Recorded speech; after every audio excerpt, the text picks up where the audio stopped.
Yeah, the question is, if I have non-zero boundary conditions, what do I do? So let's just take an exercise and put the same function and make, let's say, the boundary condition to be non-zero on one of the sides. Which side do you want? X equal to 0 side? All right. So let's first go back to our whiteboard. If at x equal to 0, which means I equal to 0, the u is something, right? So let's for example, u of 0j is given and not 0, all right? How does it affect our equation? So it affects our equation only for I equal to 1, right? Okay, because all the other cases, so we have given solution here, we have given solution here. It only is included in the discretization of I equal to 1.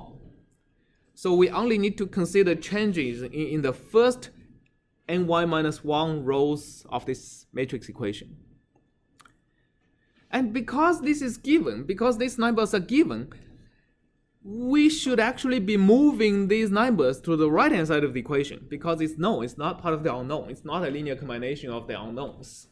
So moving to the right-hand side of the equation is this term. Should be moved to here. It's minus of u0j divided by delta x squared. Okay? So let's do that. So what I get would be, let's use another color to be sure. What we get is a minus here, u of, here is 0, 1 divided by delta x squared, minus u of 0, 2 divided by delta x squared, and minus u of 0 and y minus 1 divided by delta x squared. That's going to be our boundary condition. So what kind of u would you like to see here? So let's say ux0 is equal to, just equal to 1? Okay. So it should be 1s of ny minus 1, 1, right? So that's that's the length of the vector we have. So what I should do is my f is equal to f, not f, but f from 1 to ny minus 1 should be equal to the existing f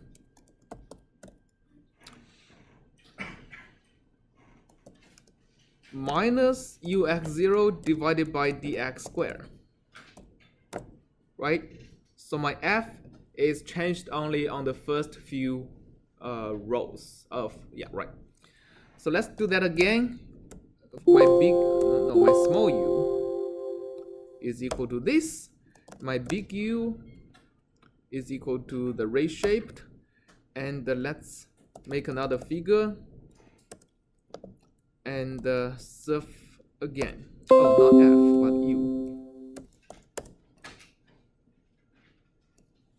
Wow. This is weird.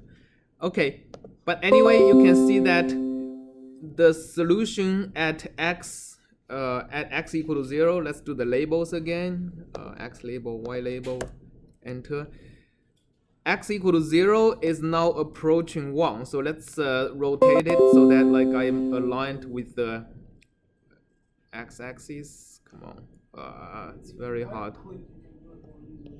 Right click. XZ view, right? XZ view. Okay, great. We can see that if you extrapolate over here, we have the solution goes to 1 at the left boundary.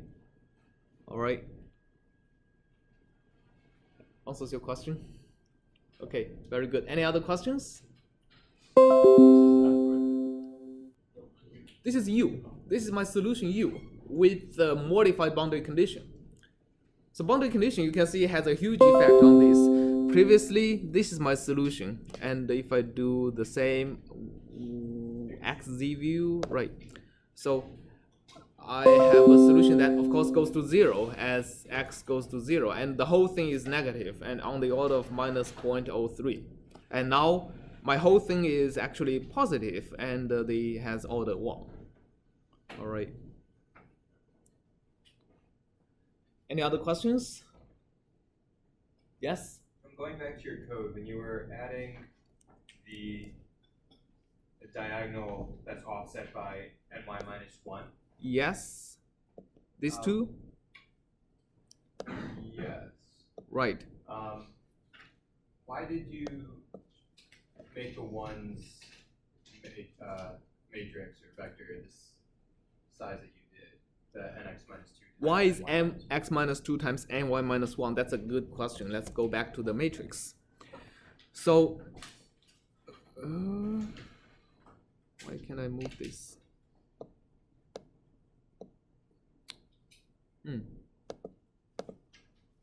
Okay. So let's go look at the matrix. So this 1 over delta x squared is what I'm adding, right? So it goes all the way to here. And let's count how many do we have. So in the first block, in every block, we have ny minus 1 of these 1 over delta x squares. And how many blocks we have? On the diagonal part, we totally have nx minus 1 blocks. That's on the diagonal blocks. But on this, what we call upper diagonal block, we have one less block than the number of blocks we have on the diagonal. So that makes nx minus 2 blocks. And each block has ny minus 1 entries. So the total number of entries is ny minus 1 times nx minus 2, which is that, right?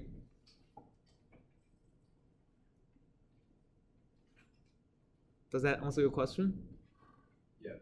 Okay. Any other questions? Yes?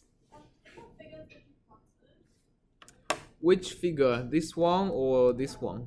We are plotting up into 1, but the boundary, we're not plotting the boundary itself. We are not plotting the boundary cells exactly because our solution, we are only plotting our unknowns.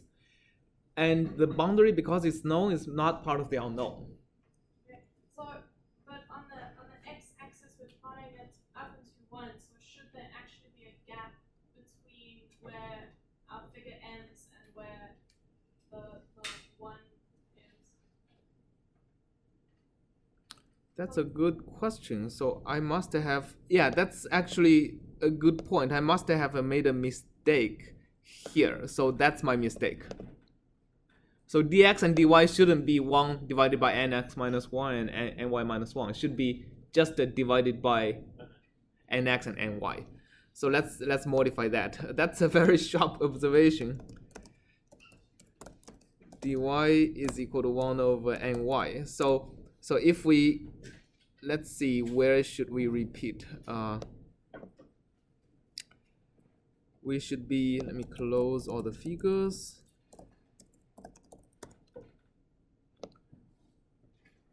Right, so sharp observations like that is very helpful in debugging your code. When you see something wrong, you see it in the beginning, as opposed to when you see some complication later on. So that's very good. I should be doing constructing the diagonal blocks and construct the matrix. I need to redo them. And also reconstruct the x and y. And also, I want to reconstruct f and small f. And now I need to plot, compute the solution u and reshape it, and then surf and xy label. All right, now let's rotate it. Okay, I need to first click this and right click, set onto XZ view, and now that's the right plot. All right, thank you. And if you want to include the boundaries, you can add one more row, one more column onto both x and y and also u, and then plot it again. All right, thanks for debugging that for me. Any other questions? Or any other bugs you found?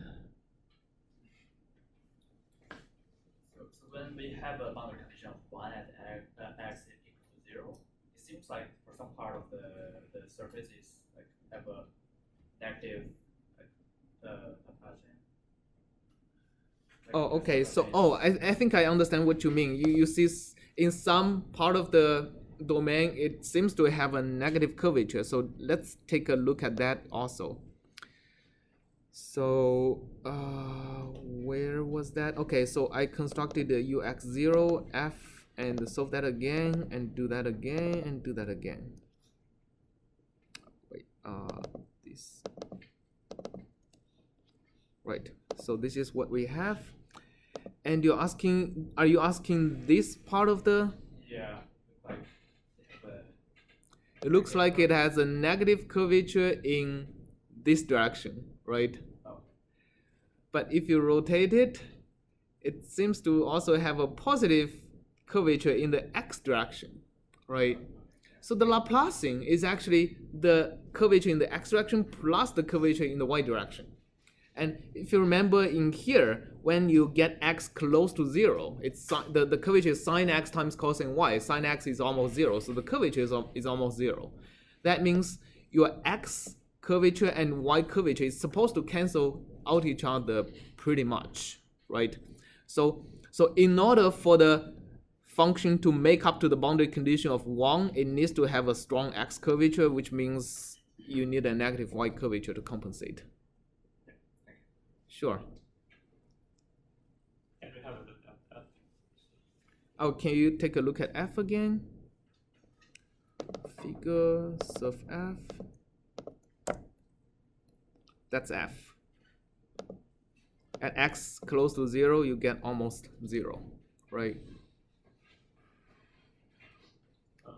Don't mean f, I mean the new bound, the new right hand side. Oh, the new right-hand side. You mean small f? Yeah. Small f is one-dimensional, so I can plot small f, but it'll be something like that.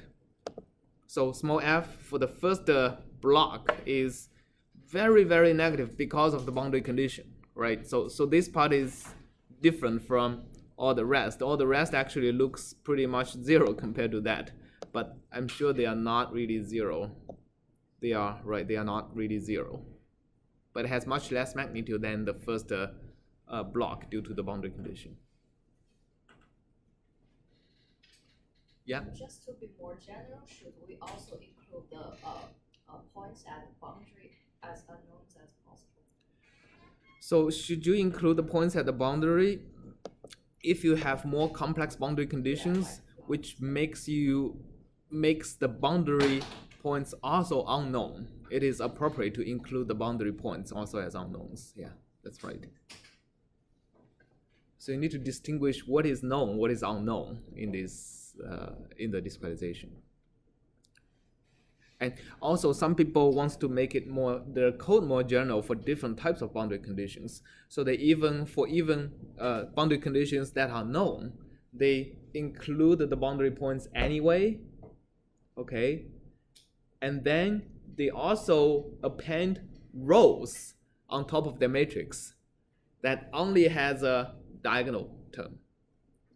If you have rows of a matrix that only has a diagonal term, that means I'm setting the value at that point to the corresponding value in the right-hand side.